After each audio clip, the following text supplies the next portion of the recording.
Welcome back, everyone. Uh, this is a follow-up on my previous video about the Tro-na.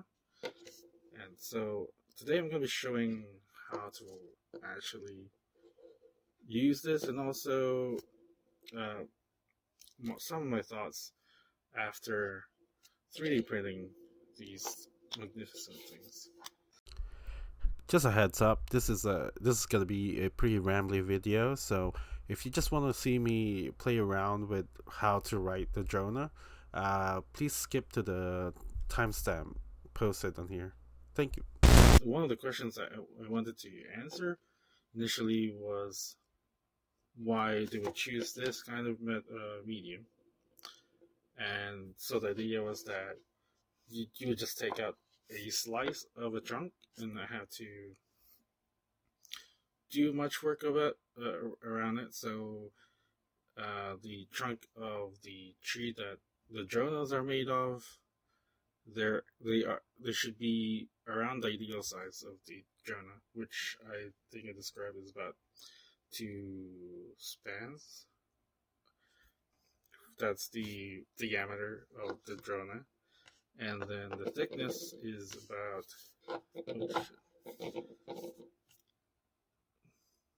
something like that. Yeah. So this is the old Tro-na, right? This is made with PLA, just regular PLA, and it looks smooth and it looks majestic, and I actually loved how it turned out.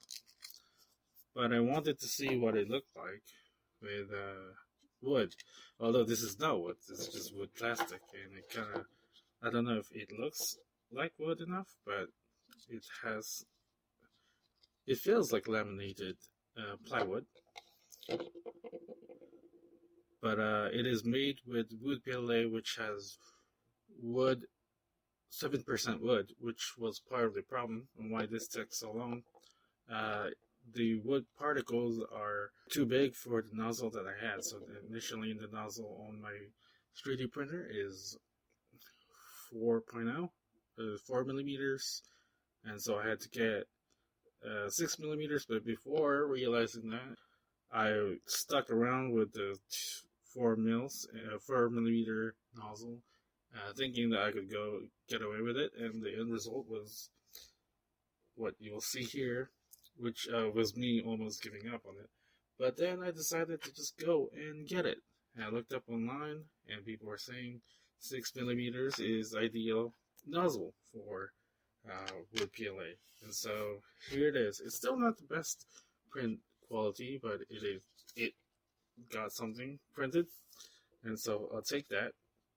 This is also 60% scaled down, and that has to do with the way the model was transported into the slicer program, which, if you don't know anything about 3D printer, that is the model. That is the software that translates the 3D model into G code, which is the language the 3D printer uses to print out and control the head of the printer. So like XYZ commands, and so yeah, and then also the layer. So it will just convert. It will slice. That's quite close. It will slice the model into thin slices and create that as a shape, and then you add that together, stack it up, and you get a 3D model. And so anyway, for some reason it was giving me like the 100% model was now like 10,000%, and so I just scaled down 60,000. I don't know if it's actually the way it works, but I scaled it down to 6,000 or something like that. So this video was about to be on how to actually use this, and so for that one,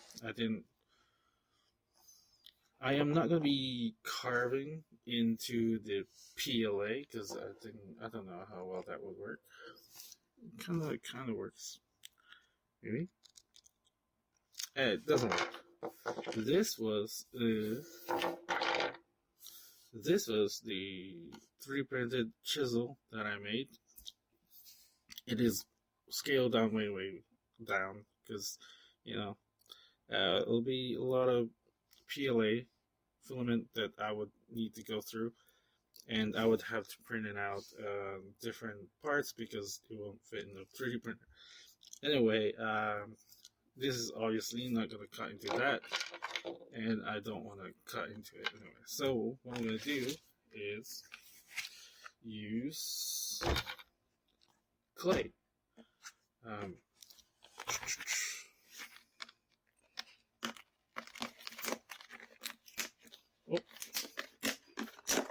oh, it smells bad.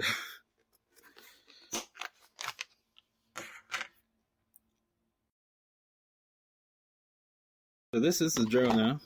This is the Tro-na with clay, and the reason I did use this type of clay, it says air dry clay, and I think the point of this type of clay is that it's air dry, and so I don't have to like mess around with the kiln or anything like that. And so what I'm gonna do is I could use this chisel, but what I'm going to do is use this, I think this was a sculpting tool that I got from some artist. And one of the things I realized after 3D printing, and this was not planned when I tried to come up with the Tro-na, is that it really feels nice to just have this. Like, it's portable, it fits in my hand, and I just like holding it. I just like holding it around, right? Fits in my hand, and if you write really small, you can write on it, right?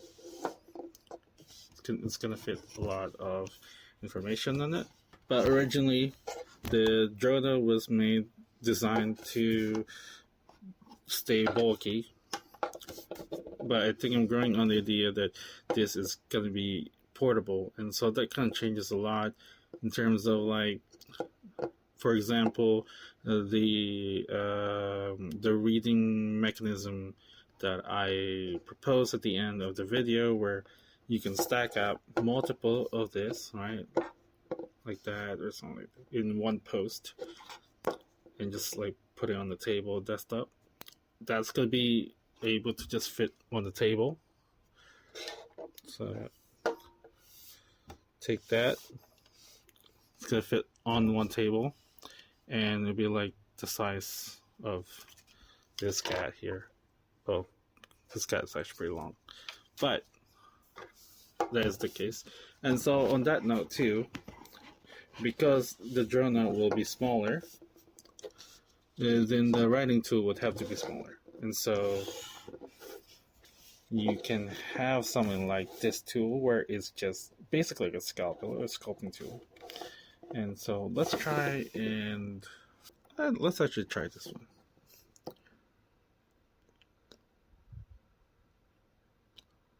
Bap, bap, bap. And then I don't have the circle tool, chisel. And actually on that note, yeah, so it'd be like you hammer it down, bam, bam, and then you can change to the other tip like that, and hammer it down. This is so it'd be like something like that, right?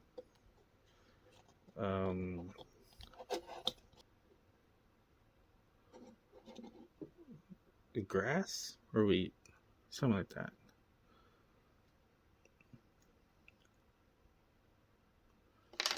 Now, with this tool, actually, because I don't have my circle tool, I can also just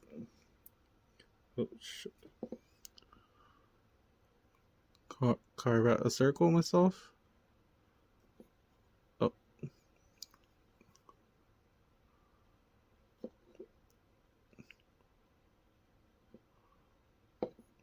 This is a weird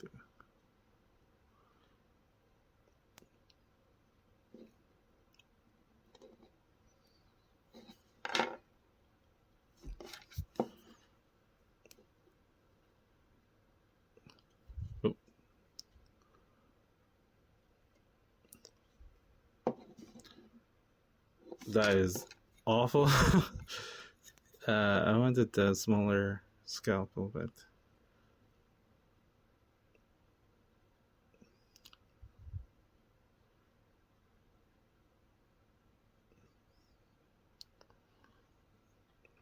actually this clay is too thick. Now here's the thing. I am carving into clay, and that is different than carving into wood, right? Because this is giving out or giving in too much.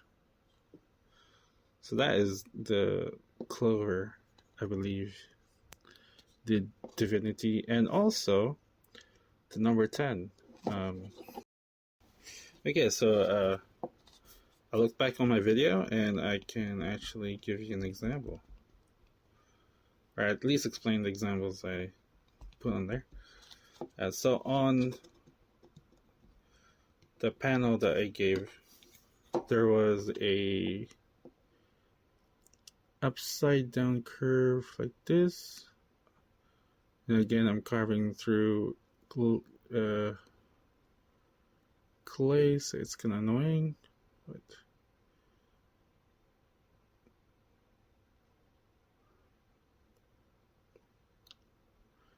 and that actually, like, because one of the things I was thinking, right, is if it was easier to just put a clay instead of carving through a wood, then maybe you can do something like this and just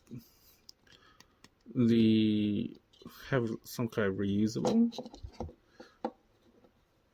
Tro-na, or just mass-produced Tro-na, and just put wood on it, or put clay on it.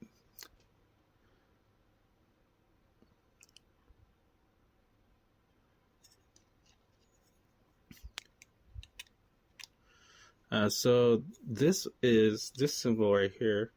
It's the upside down big semicircle and the right side up semicircle with the circle in the middle. And that is supposed to represent cattle. And then the quantity on this side here, which I wish I had the circle tool. This is actually kind of annoying to do. See, at this point, I kind of prefer to just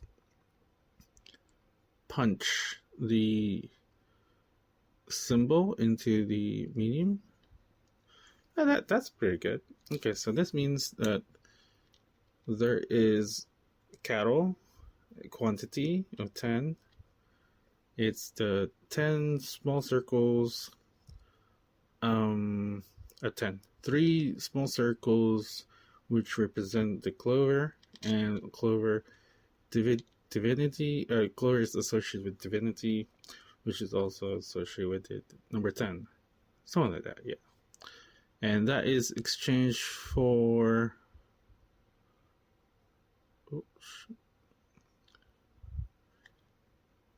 some kind of grain. See, I'm kind of getting better here. It's the 3 lines, 1 straight, or 1 vertical, and 2 kind of going off at an angle of each side. And then quantity, there's 3 slashes.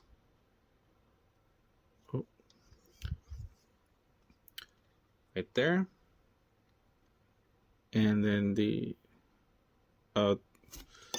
dot, which I can use this one.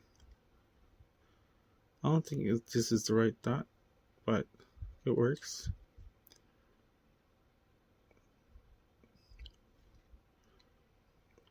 See, I kind of like how it pressed into the clay. The other aspect of it too is like, it's not just a, I can use this, hold on.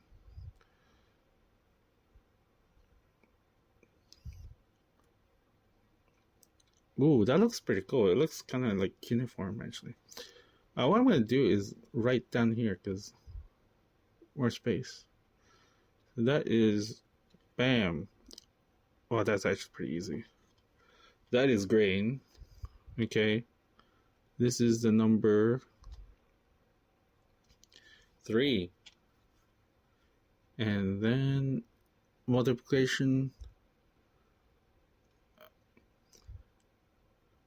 I don't think that's the right symbol. I think I use a perfect circle, like a circle.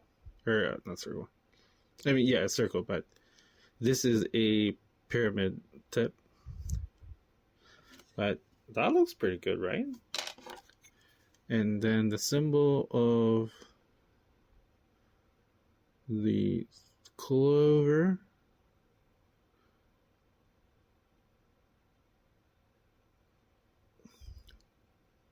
Oops. I don't messed up.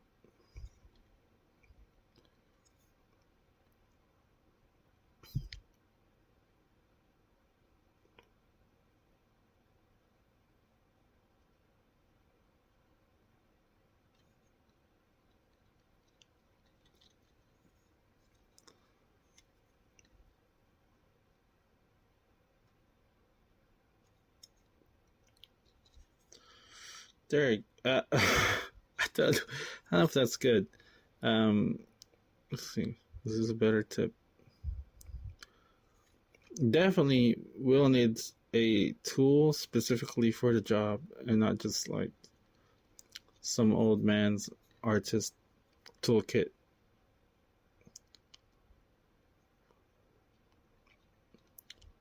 I do miss sculpting clay, but this is not it.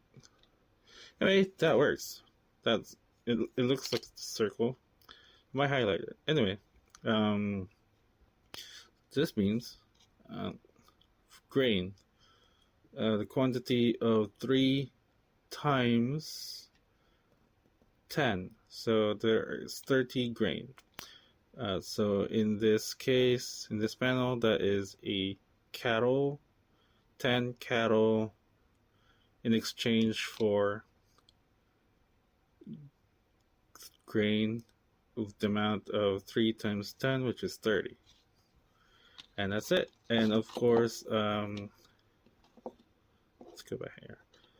In the example I mentioned in the video, there is a whole bit about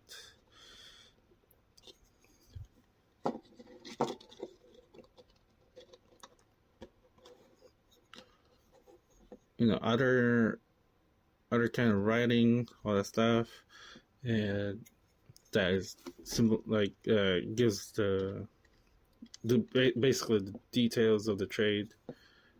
This is of course scaled down, and so maybe it kind of gives you an idea of how much space we're working with, and then how much these things need to be. So I believe, oh no, I don't think this is exactly to scale with each other. This might be to scale with this, like relatively. And so, but this would need to be bigger, because I think that already takes up quite a lot of space. I think one of the symbols I used was, and then, oh, it's hard to, I'm trying to look at the camera and also, see, this is pretty neat. Then I would have to just invent the whole language and figure out the writing system of this. You know what? It is actually really satisfying to just use the chisel tool, because you just imprint into it. Bam, bam. Pretty easy. I really like this tip right here, which is the pyramid tip.